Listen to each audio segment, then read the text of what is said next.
Hey there, everyone. It's Denise Salcedo. Welcome back to the channel. I'm very excited to introduce to you my guest for today. She is a former 7-time and inaugural Knockouts champion, TNA Wrestling's very own Gail Kim. Oh, hi, Gail. Nice to have you on Hi. again. Thank you, Denise, for having me again. I Always a pleasure know. with you. I always love chatting with you. It's so fun. The last time that you and I spoke, I had like the best time ever. So I was very happy to hear that you were available to chat again, especially coming off of like what feels like the biggest week for TNA wrestling in a very, very long time. But before we get to that, Gail, how are you? I'm so good. I know you said we're going to get to later, but I'm pretty much riding the waves of that energy and adrenaline from that weekend. And of course, the success of it all. And just really happy, really, really happy. I know there's a lot to be excited about right now. We're always talking about like new year, new you, and getting into the groove of things. But like this 2024 definitely started very strongly for TNA wrestling. So let's get to that. I want to start off with just like, you guys just had a couple of tapings in Las Vegas. You guys had Hard to Kill.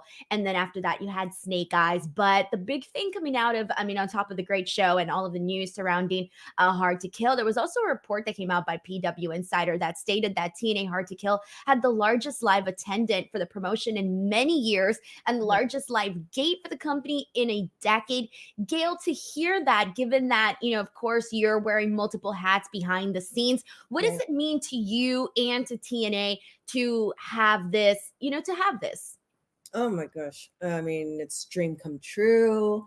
Obviously, I mean, I've been on this roller coaster of Impact Wrestling, TNA, everything for a very long time. I've just told everyone in my previous interviews as well, and messaging has not changed. Like right now, this company, from the crew, the production to the roster, we're so gelled right now. The morale is very high.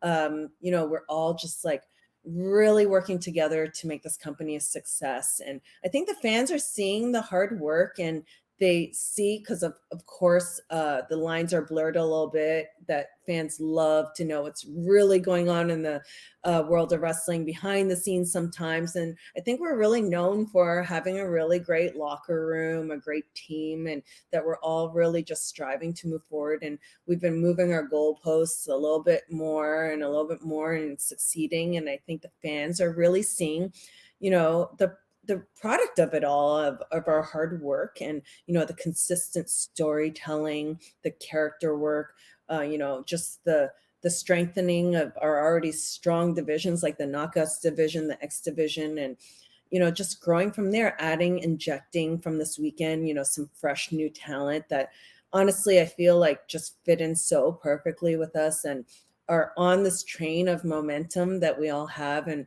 it's great to see that they get to be part of this company, and the positivity and the support that we all have for one another. I love it. I was so emotional the next day.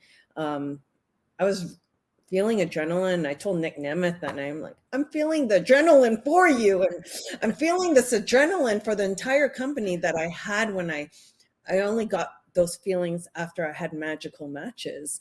And I said, oh my God, I'm having the same feelings, and it's so fulfilling. And I just can't even, I'm just so happy for everyone that they get to experience this.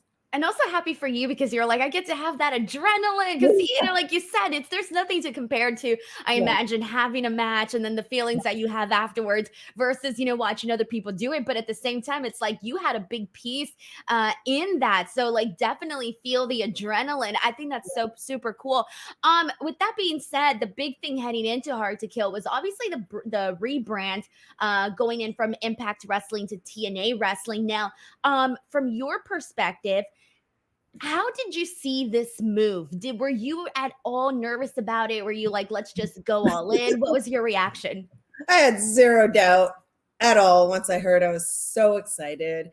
And of course, there were some questions of, wanting feedback of, do you think this is the right move? And I was like, yes, no doubt, not even for an instant. I know this is the right. And of course, the fans, and just to see their reaction, and to see honestly the roster, because they're kept away from it as well. Only the talent that were involved in that little vignette that revealed that we're going back to TNA knew. And even then they were told strictly to keep it, under wraps. And just to have that moment, I knew what was coming that night when they were going to reveal it. So I'm just kind of watching and watching everyone's reaction. And, Matt Cardona was on one side of me, behind me, and Brian Myers was behind me. And, they love wrestling and been around forever. And I'm kind of like peeking at everyone and trying to enjoy the moment too. And even they were both like, this is so cool. This is so cool. I'm like, yes, it is. And I'm like hugging them. And they're both Yeah. like, what are you doing? But I just still have this pure excitement for these moments, right? So Yes, you have to. And like, I think everybody, the second that the announcement was made, was like, holy dang, we're going into 2024 with the return of TNA wrestling. Like, what is this? What the heck? But it got so much buzz and it got so much conversation going. And then heading into the show, you guys announced all of these big matches.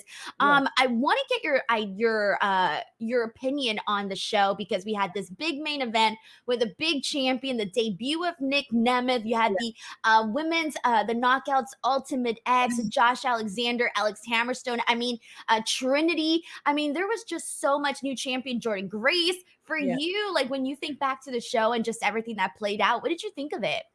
Oh, I just felt like it was everything that represents us, all the hard work, the excitement going into it. You saw the nerves I could see from the talent. They felt a lot of pressure, but they were excited, nervous, like all these feelings. And seeing the set, once I came in for our meeting at the beginning, we get there a little bit earlier than Talon, and Gia Miller's there because she's an interviewer for us. And she said she saw the tunnel for the entrance. She goes, I screamed out loud. Right? How And cute.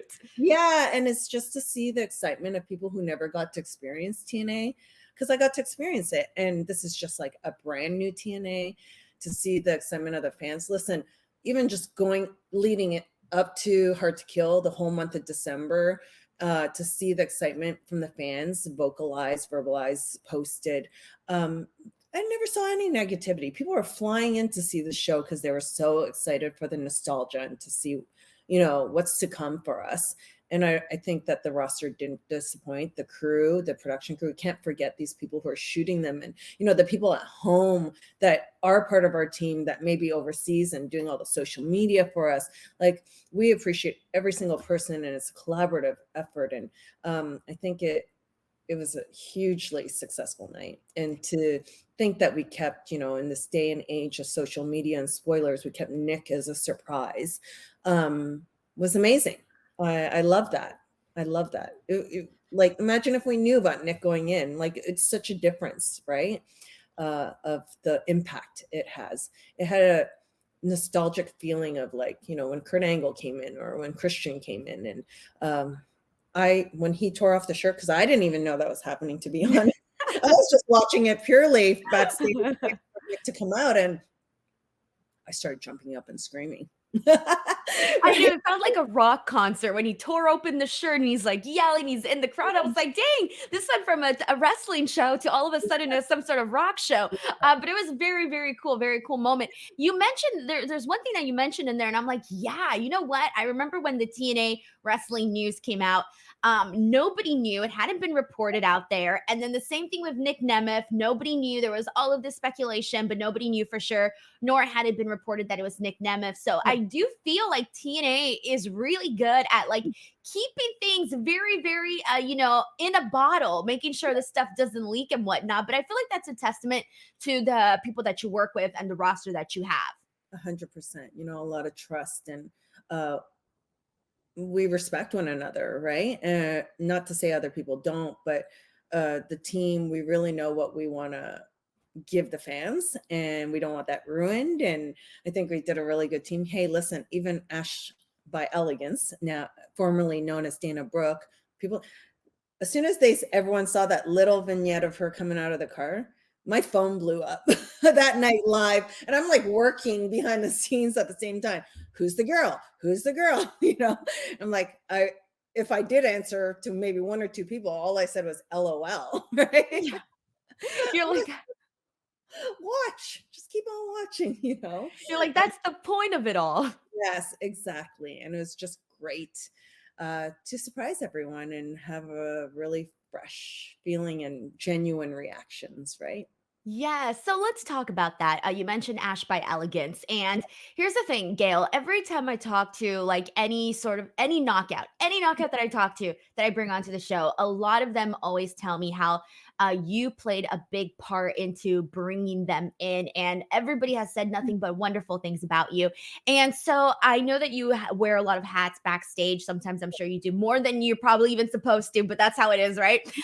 For you, Gail, to have Ash by Elegance come into this roster, come in and be part of a knockouts, knowing especially that she was in WWE, she probably wasn't utilized to the max potential. And now there is an opportunity for her to sort of show who she might have wanted to show all of these years. Yeah.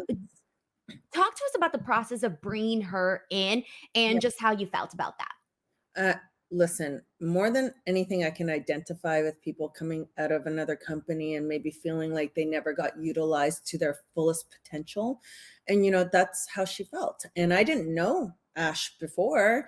And of course, it's a small world, the wrestling world, whether you know people or not, you feel like you know them, you know of them, people, there's always a connection. And so many people were telling me, she wants to work. She wants to do something, generally she could go say to AEW or something like that. And you just never know what's going to happen. At least I think we are known for at least pretty much when someone comes into our company, we're going to utilize them. I think that's a known fact, and people can just sit back and watch our product and see that. And also, the Knockouts division is also, hey, we averaged 3 female matches on a pay per view. We pretty much use every single girl in that locker room. That's enticing to talent, right? And they want to be used, and and I've heard about her work ethic. She's really expressed, and every other person that worked with her vouched for her work ethic. I respect that. I like those people who are hungry and want it and want to add something to our division. And I think she's going to be a great addition. I think she's already made a splash. And now let's see what she's got in the ring and everything else. And I can't wait to see her new character and what she wants to bring to it. She's excited. So I think the fans are going to be pleasantly surprised, right? Yeah, I think that's the thing that people are excited to see. Like, okay, we've never seen this version of her. She's got a whole new name, a whole new vibe. Well, what's that going to look like? And I think Yeah. that within itself is sort of enticing. Yeah. But there was somebody else that I feel had this growth on TNA Wrestling, and that is Trinity, your former Knockouts champion.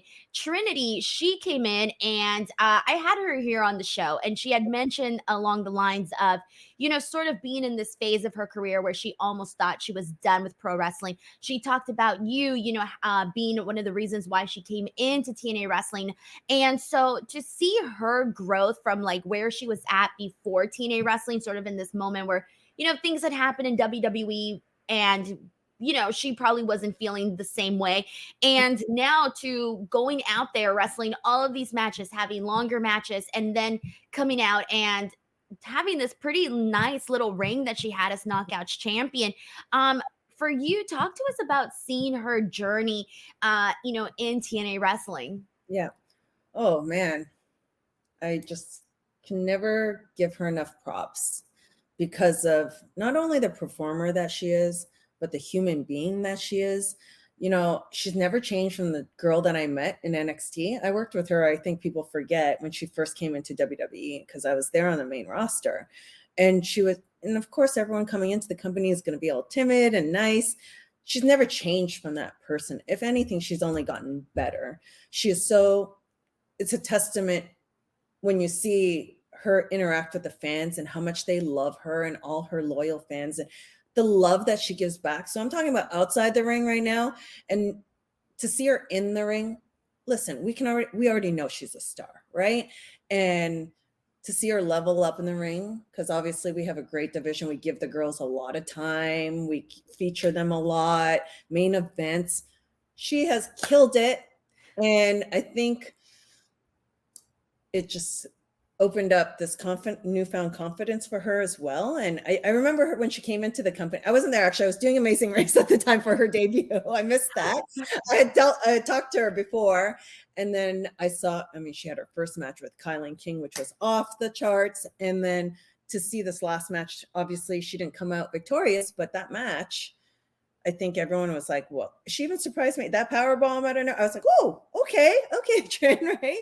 I knew she already had it, but she's showing that she can really go. And I think she was surprised when she first came into our company, the time that she was given. She was like, whoa, oh my gosh, right? And now she's a pro. She's just a pro. She can go anytime. Yes, that was one of the things that she had mentioned was that being a challenge, but obviously a welcome challenge. But still, it's like, Yes. okay, all of a sudden I'm going in and I'm having these like longer matches. And that within itself, you know better than anybody, you're gonna just get so much experience and get even better at your craft, right? So that's been very, very cool to see. Now, I do want to touch on the fact that TNA has signed a lot of new younger girls that are just coming in, starting to make a name for themselves. Haven't really worked like in any real big major promotions just yet.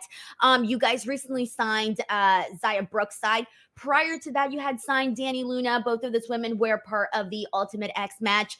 Yeah. Tell us a little bit about what the process is in terms of looking for some of these young faces to bring in. I know some people, had different paths coming to TNA wrestling, Yeah. but for you, like, what do you guys look for and all of that?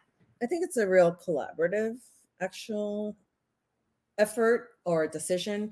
Scott once in a while will get together, and Tommy Dreamer's also in talent relations, and Tommy's always got opinions, and everyone sees talent so differently, and you always kind of hear the names that are becoming hot on the indie scene, or you see obviously WWE just released a bunch of people and you're interested in some of them, or you're thinking, okay, who would fit in with our coming, who would we like to add to our roster? And normally it's a collaborative effort, and then Scott decides. And Danny had come in previously with Subculture, and the only guy I only knew Mandrews from British Boot Camp at that time, and D'Lo actually, who's a producer for us. He had been in the UK. He does a bunch of seminars, and he told me ahead of time, he goes, "You're gonna love Danny Luna." He just knew my taste in a sense. He's like, "You're gonna love Danny." I saw her, and I was like, "I love Danny." Right? Yes. So it just becomes, you take a look at some people, sometimes they come in and they just blow your socks off, and Danny is one of those people. And I just finished saying after Hard to Kill weekend, I said, wow, Danny's already on my list of, like, I don't know, I just see so much in her. She's like almost the next Jordan Grace, but she's still just Danny. She's Danny. But I'm really excited to see what's in store for her for the future, because she's a star, definitely. And Zaya, I had my eye on her years ago. I mean, I saw her at an indie show. I worked with her. I really liked her. She went to NXT UK. Sometimes that happens. You get your eye on someone and they get scooped up by someone else. And that's great because they can go have that experience. And it just wasn't the right time for us, right? It wasn't meant to be. And Zaya, once NXT UK was kind of out of the picture, Scott and I started talking, and every couple of months we're like, we got to take a look at Zaya. We got to take a look at Zaya, right? And then she moved to the United States, and it just happened. It was just like, okay, let's get it done. And she's already fitting in perfectly with her roster too. The girls are very welcoming. They're just make everyone feel comfortable. I think that's just our company as a whole. So I think just that alone, to come into a new company with nerves and walking in and feeling like, oh, okay, I can feel relaxed and feel excited and positive. That makes all the difference in the world. It definitely does, and it shows because when I was watching the Ultimate X, when you mentioned Danny Luna being similar to Jordan Grace, that was literally what I had said when I reviewed the show. I'm like, I feel like she went in there and she got all of the Jordan Grace spots, and she looked phenomenal in that. I thought Zaya really came out strongly too. I mean, all of them did, but those two definitely stood out to me as well. But it is very cool to see, just like get see these girls become who they're supposed to become and get them just to grow just as pro wrestlers in general. So Gail, my last question for you is right now, I sort of it's a two-part question. I guess it's how does TNA keep the momentum that they have going right now? And then for you, like what are you most excited for heading into the new year? Oh, wow. Okay. Well, I think with us, we're just kind of like always going forward. Uh, Someone just asked me, "What do you see for the future?" I'm like, I feel like I'm always doing these short goals, right? Let's just improve and get to this point. And 2023 was such a great year, and I saw so much improvement and like fans just supporting us. And I experienced the years where people just wanted to hate us. To be honest, it was really hard, and just to see the consistent flow, I think we just want to keep on that path because we've been doing such a great job in that way. And just this past couple months, within things that the fans don't see, within the company and management, working on things to improve things there, communications wise, and how can we make this company better? What are the improvements we're looking for that we can do that are possible for the fans, and what do they want? We're always listening to the fans to see what they would like to see from us and what talents they would like to see. So we're listening, we're watching. We can't do everything, but I think we're doing everything at a good pace right now. And for myself, um I don't know. I asked myself that at the beginning of this year. I definitely said I want to be a better producer, put in I want to become that expert to the level of like these producers I work with that are already over and above and beyond. And Lance Storm is one of those examples. He's that guy that every talent wants to produce their matches, and I want that too. And I want to become more creative. And it was easier for me to be creative in, say, my own matches, but I want that to pass on to the talent. Not that I don't do it now, but I want it to be consistent and just get better at it. I love Always, that, man. always room for improvement, right? Yes, yes, I definitely agree with that, Gail. That's so awesome. Well, first of all, I want to thank you so much for taking the time to chat with me about everything that's going on right now with TNA Wrestling. Before we go, please let the people know where they can follow you, where they can support you, where they can watch TNA and any events that you want to promote. Yeah, so we have our new TNA Plus app, which I heard I've been so busy. I went to Australia for almost a month, like 3 weeks. But the app I heard is state of the art, no problems. Everyone loves it. So TNA Plus app, definitely with Endeavor streaming, Access TV, YouTube, all those things with days and so many things. For myself, I'm only on X. I'm just getting used to this X thing.